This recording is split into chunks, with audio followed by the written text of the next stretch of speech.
Savannah Standoff. The honey badger versus the red-headed krait. Across the dry grasslands of the savanna, survival is a daily negotiation between hunger and risk.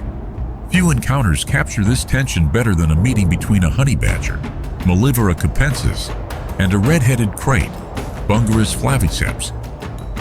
One is a tank-bodied opportunist with a reputation for fearlessness. The other is a slender, secretive predator carrying one of the most potent neurotoxic venoms in its family. Their confrontation is a study in contrasting survival strategies. The honey badger's confidence is not bravado, it is biology.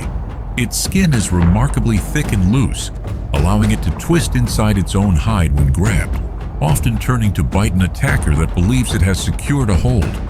Layers of fat and tough connective tissue provide a buffer against bites that would be fatal to most mammals its size. Honey badgers also possess a documented resistance to certain snake venoms, partly through specialized blood proteins that bind and neutralize toxins. Field reports describe individuals bitten by venomous snakes, including kraits and cobras that became briefly incapacitated, then recovered within hours, an extraordinary trait among carnivores. This does not make the badger invincible, but it shifts the odds in a way few other mammals can claim. Its hunting style favors persistence and curiosity over stealth, digging into burrows, flipping logs, and investigating movement with a low rolling gait that hides surprising speed and a vicious set of jaws. The red-headed krait answers with the opposite strategy. Reclusive and largely nocturnal, this snake avoids confrontation whenever possible. Its venom, however, is built for a single decisive engagement. Krait venom is presynaptic neurotoxic, meaning it disrupts the transmission of nerve signals to muscles. Against a typical prey item, such a bite ends pursuit almost immediately.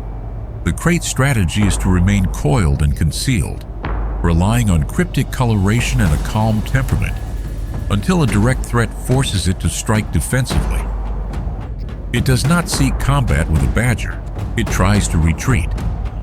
Open grassland strips away that option, leaving the snake with limited ground to maneuver.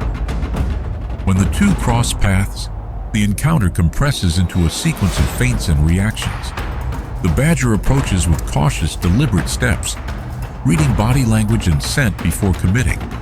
The krait coils, ready to strike at the first contact, while the badger circles, looking for an opening to pin the snake's head, the only target that ends the standoff decisively.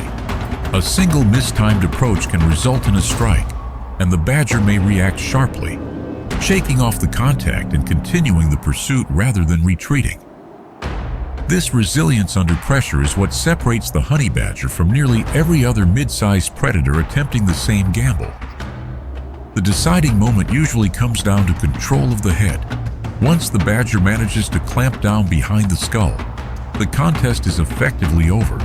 The snake's body may continue to react, but its ability to strike again is gone. What follows is methodical.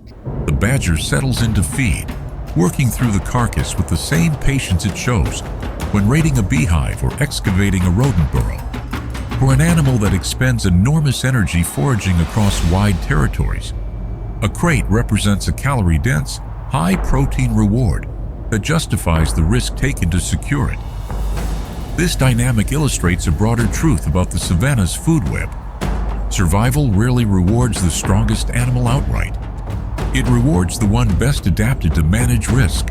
The krait's venom is a near-perfect deterrent against almost every predator it meets. Yet the honey badger's physiology, behavior, and sheer persistence make it one of the few animals capable of turning that deterrent into an acceptable gamble. Neither species is reckless. The krait avoids the fight until cornered. The badger calculates the odds before committing.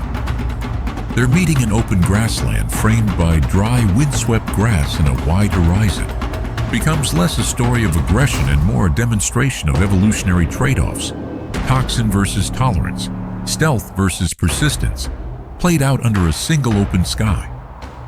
In the end, the badger's meal is not a guaranteed outcome but a hard-earned one, paid for with risk, recovery, and the kind of resilience that makes this small predator one of the most respected survivors of the wild grasslands.